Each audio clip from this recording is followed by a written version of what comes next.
کہ کیا صحابہ کرام نے یا ائمہ اربعہ نے 12 ربیع الاول کا دن منایا؟ اگر نہیں منایا اور یقیناً نہیں منایا تو یہ بدعت ہے، اور ہر بدعت گمراہی ہے، اور ہر گمراہی جہنم میں لے جانے والی ہے۔ تو جس نے بھی میسج لکھا، بہرحال ان کا اپنا ایک جذبہ تھا، اور ہم حسن ظنی قائم کر لیتے ہیں کہ انہوں نے سوچا کہ شاید مسلمان گناہ کر رہے ہیں اور انہیں گناہ سے بچانا بہت اچھی بات ہے، تو انہوں نے میسج کر دیا۔ ہم دائرہ ادب میں رہ کر یہ پوچھتے ہیں کہ کیا کسی عمل کے جواز کے لیے صحابہ کرام علیہم رضوان کا اس کو کرنا یا ائمہ اربعہ کا اس کو کرنا یہ ضروری ہے؟ گویا کہ انہوں نے کیا تو جائز ورنہ ناجائز ہوگا۔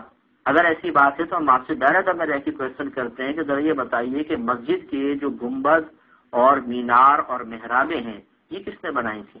کہ نبی کریم کے دور میں تھی، کہ صحابہ کرام کے دور میں تھی، کہ ائمہ اربعہ کے سامنے بننا شروع ہو گئی تھی؟ اگر نہیں تو پھر آپ کیوں بناتے ہیں؟ جس طرح اب ہمارے ہاں مدارس کا قیام ہے اور ان میں باقاعدہ ایک کورس، ایک سلیبس رکھا جاتا ہے، مخصوص وقت میں اس کا آغاز ہوتا ہے، مخصوص وقت میں امتحانات ہوتے ہیں، مخصوص وقت میں ختم بخاری ہوتا ہے، پھر دستار بندی ہوتی ہے، سنت فضیلت دی جاتی ہے۔ کیا یہ سب صحابہ کرام نے کیا؟ کیا ائمہ اربعہ نے اس کی اجازت دی یا انہوں نے کیا؟ اگر نہیں تو کیا یہ سب کا سب بدعت ہے اور ہر بدعت گمراہی، ہر گمراہی جہنم میں لے جانے والی ہے؟ آپ کی مسجد میں جماعت کے لیے ایک وقت مخصوص ہوگا، فجر اتنے بجے، ظہر اتنے بجے، عصر اتنے بجے، مغرب اتنے بجے، عشاء اتنے بجے۔ کیا یہ صحابہ کرام کے دور میں یہ اوقات مخصوص تھے؟ کیا ائمہ اربعہ نے یہ اوقات مخصوص کیے تھے؟ اگر نہیں تو پھر سے یہ بدعت ہوئے، اور ہر بدعت گمراہی، اور گمراہی جہنم میں لے جانے والی ہے۔ اب آپ بتائیں آپ کے بارے میں کیا حکم ہوگا؟ کیا بریانی صحابہ کرام نے کھائی؟ ائمہ اربعہ نے کھائی؟ چاکلیٹس کھائی تھیں؟ آئس کریم کھائی تھیں؟ جو لباس جس ڈیزائن کے آپ پہن رہے ہیں انہوں نے پہنے تھے؟ آپ چشمہ لگاتے ہیں، انہوں نے چشمے لگائے تھے؟ یہ تمام چیزیں اگر آپ حسن نیت کے ساتھ کریں تو امر مستحب بن جاتی ہیں۔ یہ نہیں کہ دین کا تعلق تو دین سے نہیں ہے، دنیا سے۔ مومن کا ہر کام دین کا کام ہے۔ وہ اگر اچھی نیت کے ساتھ سوئے گا تو اس کو سونا بھی عبادت ہے۔ اگر وہ رزق حلال کھاتا ہے تو اس کو رزق حلال کھانا، بیوی بچوں کو کھلانا، یہ بھی عبادت ہے، اس کو بھی ثواب مرتب ہوگا۔ اب آپ بتائیے کہ یہ تمام چیزیں صحابہ کرام نے کی تھی، ائمہ اربعہ نے کی تھی؟ اگر نہیں کی تھی تو بدعت ہوگا، ہر بدعت گمراہی، گمراہی جہنم میں لے کے جائے گی۔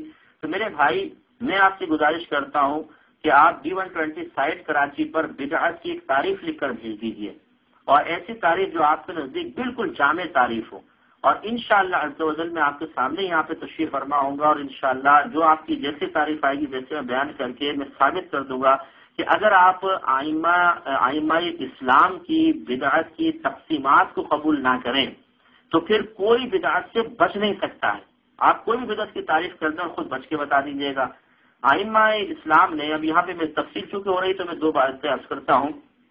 ایک ہے ان 12 ربیع الاول میں مختلف امور کو سر انجام دینا، اگر ان کو فردن فردن دیکھا جائے، مثلا نبی پاک کی ولادت کے واقعات بیان کرنا، آپ کے فضائل و کمالات کا بیان، معجزات کا بیان، آپ کی برکات کا بیان، آپ کے اختیارات کا بیان، کھانا کھلانا، جلوس نکالنا، نعت کی محافل کرنا، یہ تمام چیزیں اگر آپ فردن فردن دیکھیں گے، سب کا ثبوت میں قرآن سے بھی دے سکتا ہوں اور حدیث سے بھی دے سکتا ہوں، علیحدہ علیحدہ سب آپ کو مل جائے گا، سب کی اصل آپ کو قرآن حدیث سے مل جائے گی۔ باقی رہا اس کا مجموعہ، ہاں مجموعہ آپ کہہ سکتے ہیں کہ جس طرح اب ہم رسمی طور پہ 12 ربیع الاول کو منا رہے ہیں، اس طرح منانا صحابہ کرام علیہم رضوان کے درمیان رائج نہیں تھا، لیکن بات وہی ہے کہ کیا یہ اصول بنا لیا جائے کہ جو ان کے درمیان رائج تھا وہی جائز ہوگا ورنہ ناجائز ہوگا؟ اگر یہ اصول ہے تو جو میں نے مثالیں آپ کو گنوائی ان کا کیا جواب ہوگا آپ کے پاس؟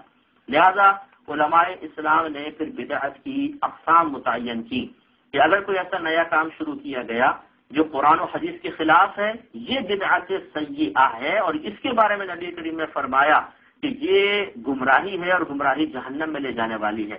اور اگر کوئی ایسا نیا کام ایجاد کیا گیا جو دین کی ترقی کے لیے ہے، دین کی ترویج کے لیے ہے، تو وہ نیا کام کرنا بالکل جائز ہے، بلکہ اس کو مطلب بدعت حسنہ کے درجے میں رکھا گیا ہے۔ اور یہ اس حدیث سے بھی استدلال کیا گیا کہ نبی کریم صلی اللہ علیہ وسلم نے فرمایا جس شخص نے ہمارے دین میں کوئی اچھا طریقہ جاری کیا تو قیامت تک جتنے لوگ اس پر عمل کرتے رہیں گے ان سب کا ثواب اس اچھا طریقہ شروع کرنے والے کے نام اعمال میں لکھا جائے گا، اور جس نے کوئی برا طریقہ جاری کیا تو قیامت تک جتنے لوگ اس پر عمل کرتے رہیں گے ان سب کا وبال اس شخص پر ہوگا۔